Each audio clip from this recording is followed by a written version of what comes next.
didasari oleh cinta negeri ini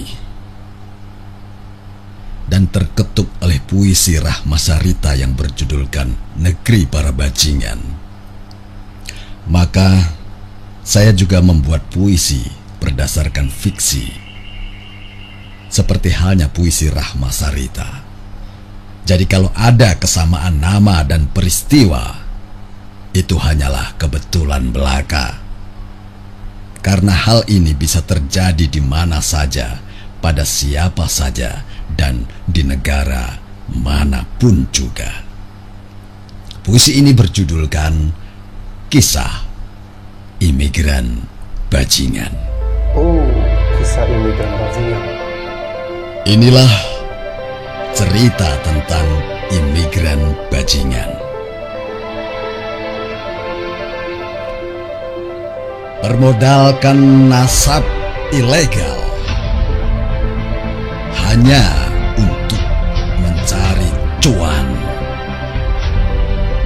karomah, syafaat, dalil-dalil palsu, bahkan kapling surga jadi barang dagangan.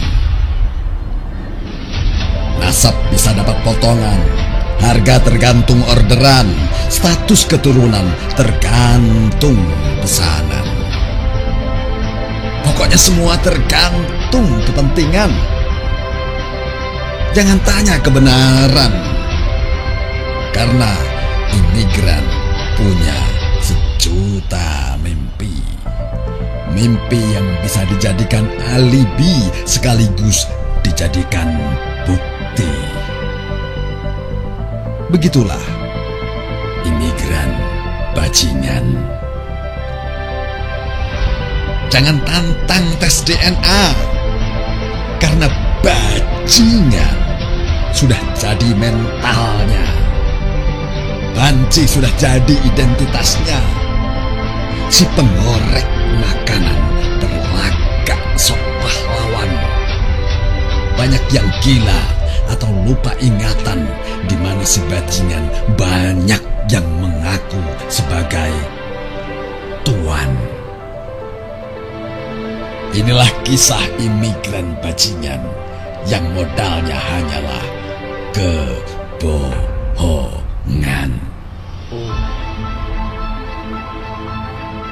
Senjatanya hanya mulut toa, congor kenceng yang menebar ketakutan tentang neraka. Nabi dan Tuhan seolah ikut kehendak mereka. Begitulah imigran bajingan datang merusak persatuan. Kiai dan ulama dicaci, presiden dihina, rakyat dihasut untuk tidak percaya agar mereka bisa berkuasa. Ya, begitulah imigran bajingan. Untuk kemuliaan dirinya, untuk kehormatan dirinya, untuk sekedar mengisi usus di dalam perutnya, segala cara mereka gunakan. Dan ketika ada yang mengkritik untuk menyuarakan kebenaran, mereka bingung, kelojotan, bagai cacing kepanasan, dan menganggap pengkritik sebagai iblis yang mengancam kenyamanan. Buzzer pun dikerahkan, dan tak lama kau pun akan jadi budaknya. Begitulah siasat imigran bajingan. Mereka benar-benar bajingan. Wahai penduduk negeri yang cinta damai, aman, dan nyaman, buatlah imigran bajingan tidak nyaman. Tunjukkan kau cerdas, tunjukkan kau berilmu dan punya kekuatan. Bukan rakyat bodoh yang jadi bahan perbudakan. Mari sama-sama teriakkan dasar imigran bajingan. Oh, dasar imigran bajingan. Merdeka! Merdeka! Merdeka! Merdeka! Wow. Selamat hari ulang tahun kemerdekaan Republik Indonesia yang ke-78. Dirgahayu negeriku. Semoga negeri kita, bangsa kita terus maju, berkembang menjadi lebih baik daripada hari-hari sebelumnya. Amin.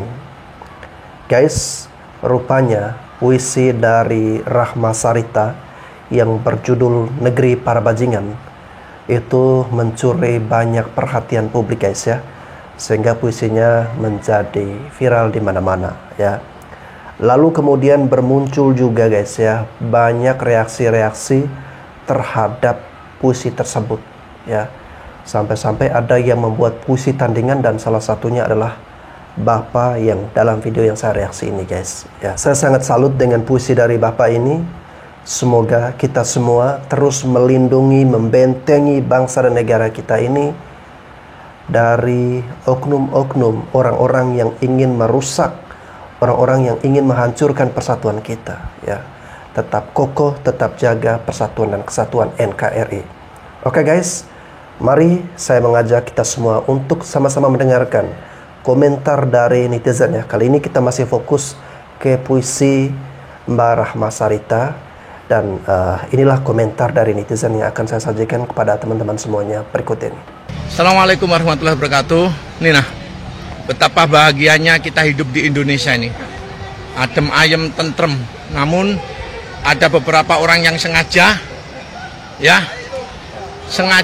secara langsung membuktikan bahwa dirinya adalah seorang munafik. Yang mana dia mengatakan bahwasannya hidup di negara bajingan. Indonesia itu negara hebat, ya.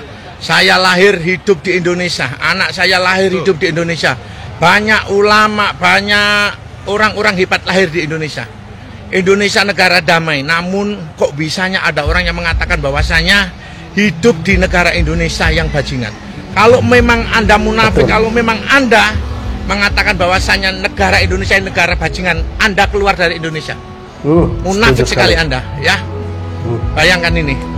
Hidup adem ayem nih, Masya Allah, Subhanallah, ya. Jadi orang jangan pernah munafik. Tinggal adem ayem, tinggal di Indonesia kayak begini, namun Anda mengatakan bahwasanya Indonesia adalah negara para bajingan.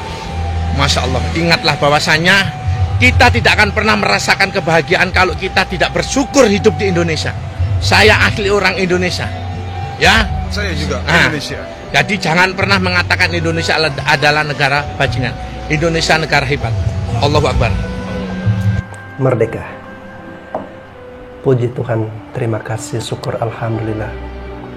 Saya bisa hidup di Indonesia, negeri yang sangat indah, yang sangat nyaman bagi saya dan juga bagi teman-teman semua. Kita bisa makan, minum, mencari rezeki, menghidupi keluarga, menghidupi anak istri. Luar biasa negeri kita ini, guys, ya. Dan saya bahagia berada di Indonesia dengan segala macam suka dan dukanya, ya. Mari teman-teman, ya, kita siapapun kita sebagai orang Indonesia dengan latar belakang budaya, suku, ras, agama, kita punya kewajiban untuk menjaga negeri kita, menjaga bangsa kita dari segala macam ancaman perpecahan.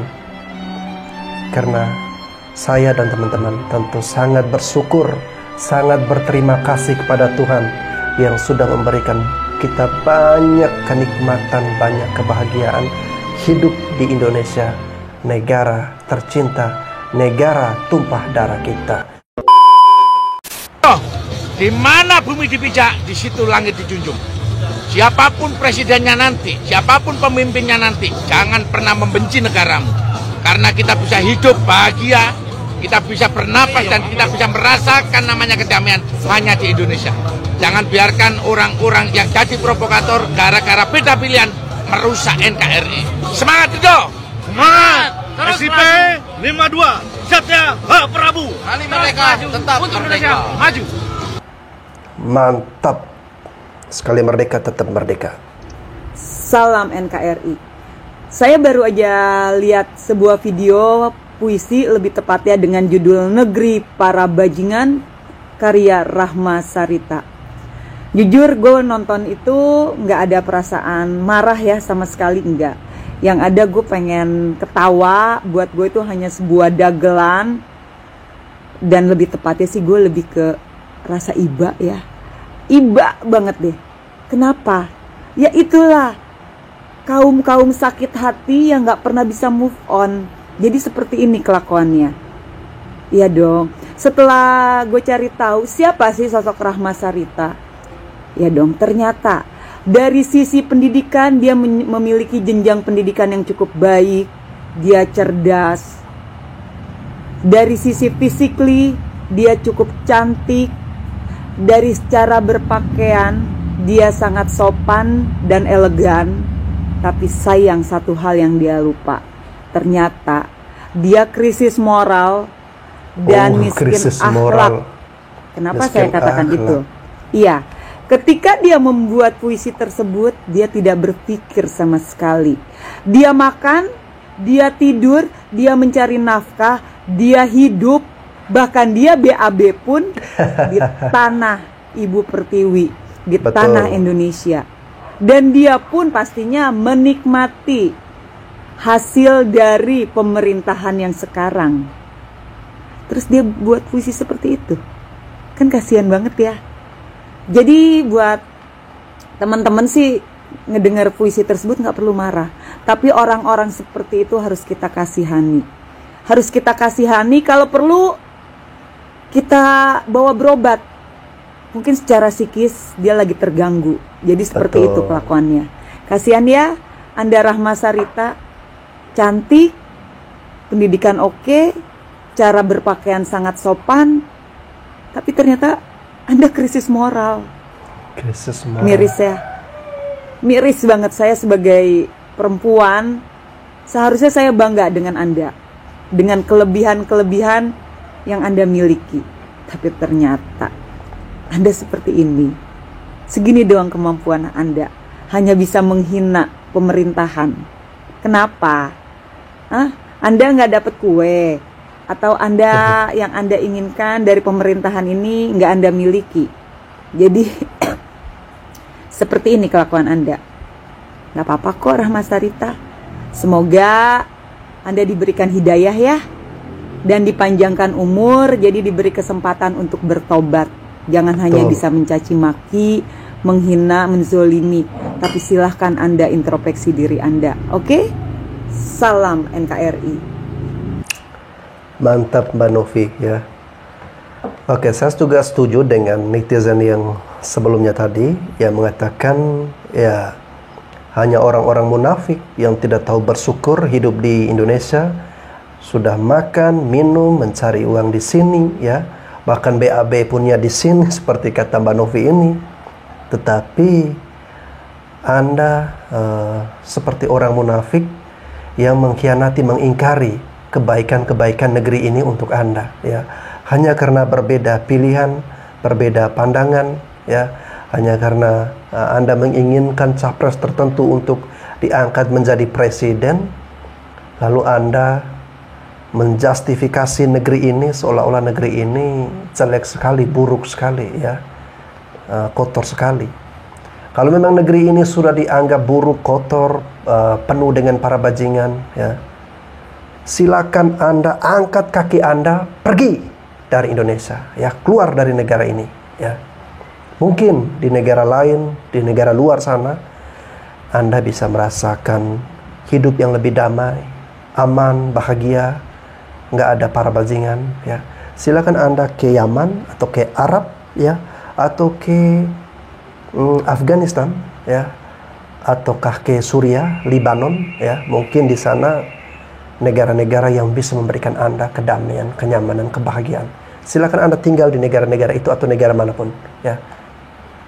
Jadi bersyukurlah Anda tinggal di Indonesia. Anda makan, minum, BAB di sini, jangan Anda jadi orang munafik ya. Berhentilah membuat kemarahan bagi orang-orang Indonesia ya. Jadi ketika Anda ingin damai, tinggal damai di negeri ini, berbuatlah kebaikan. Tetapi ketika Anda mengkhianati, Anda menjelek-jelekan negeri sendiri, bangsa sendiri, angkat kaki, Anda tidak layak tinggal di bumi pertiwi ya. Yang tinggal di Indonesia hanya orang-orang yang bersyukur, orang-orang yang tahu berterima kasih untuk negeri ini, orang-orang yang sayang dengan negeri ini. Oke teman-teman, mari kita dengarkan komentar dari netizen NTT, seorang pemuda yang sangat luar biasa pemikirannya, masih yang sama spesial untuk Mbak Rahma Sarita berikut ini. Inilah cerita tentang negeri para bajingan. Negeri para bajingan. Ya baik, jadi ibu ini memberikan satu pemahaman dan dikemas dalam beberapa topik ya, baik itu penegakan hukum, ya kinerja pemerintah saat ini, lalu prestasi, lalu sepak terjang pemerintah dalam melaksanakan dan menjalankan roda pemerintahan. Ini bisa juga dibilang bentuk protes atau masukan ya, bukan hanya untuk pemerintah tapi bagi kita seluruh rakyat Indonesia, terlebih anak bangsa, para pemuda-pemudi, untuk lebih cerdas melihat situasi dan dinamika yang terjadi di bangsa ini saat ini. Oke, jadi kalau berbicara tentang topik pertama yang diangkat di situ mengenai ketimpangan dari sisi hukum, memang kita tidak bisa memungkiri bahwa di pemerintahan saat ini, bahkan bukan hanya saat ini ya, dari sebelum-sebelumnya sampai saat ini, walaupun saat ini terjadi degradasi ya, terjadi degradasi dari mafia terhadap mafia ya, tetapi tidak total. Maksudnya masih ada saja peluang untuk oknum-oknum tertentu ya melancarkan aksinya yang kita kenal dengan mafia hukum ya. Jadi dalam penegakan hukum untuk setiap masyarakat mendapatkan keadilan itu, saya rasa ya untuk saat ini belum ya. Tapi kita melihat juga bahwa pemerintahan, dalam hal ini Presiden Joko Widodo beserta para jajarannya di kabinet, itu tidak tinggal diam juga. Mereka juga bekerja keras selama ini untuk mewujudkan masyarakat yang adil dan makmur, tetapi belum sempurna. Tapi kalau kita melihat prosentasinya jauh daripada yang sebelumnya ya. Namun masih ada, kita harus akui masih ada, dan masih ada oknum-oknum tertentu yang nakal dengan segala intrik-intriknya ya, yang sudah dirincikan oleh ibu ini ya, itu benar adanya. Dan ditambah lagi dengan topik berikut mengenai protes mengenai kinerja pemerintah, lalu strategi pemerintah untuk melakukan pembangunan di bangsa ini, yang mungkin bagi sebagian masyarakat Indonesia itu tidak pada tempatnya. Dalam hal ini pembangunan besar-besaran ya, dan tidak terlepas juga dari utang. Tetapi satu hal yang kita harus pahami bahwa walaupun Pak Presiden melakukan hal yang sama, tapi saya lihat lebih terkondisikan, sehingga maksudnya dalam hal ini utang ya, tentang utang. Semua presiden juga utang kok ya, dan Pak Jokowi juga melakukan hal yang sama, tetapi dialokasikannya itu bisa kepada proyek-proyek strategis dan bukan hanya tersentralisasi di satu wilayah atau dua wilayah, tetapi hampir, belum sempurna ya, belum sempurna, tapi hampir merata di seluruh pelosok Nusantara ini.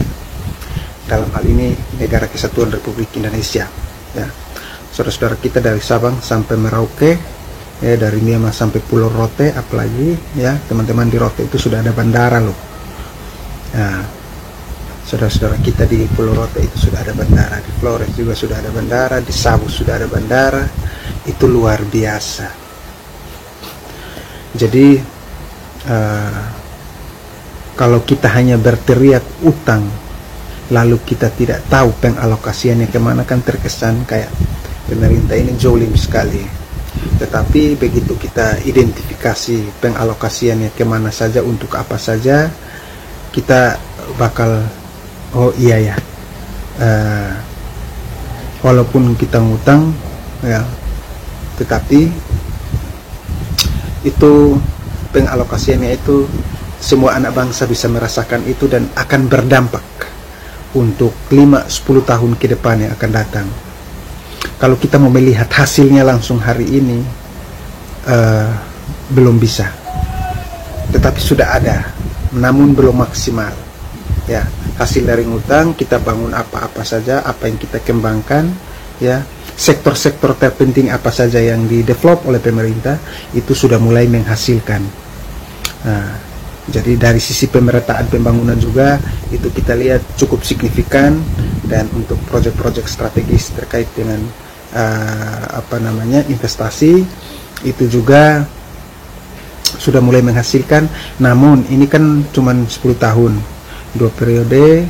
Nah, 10 tahun ini juga Pak Jokowi begitu menjabat tidak langsung untuk mengeksekusi setiap programnya. Dia harus berbenah dulu, membenahi birokrasi yang morat-marit, amburadul sekian puluh tahun sebelumnya.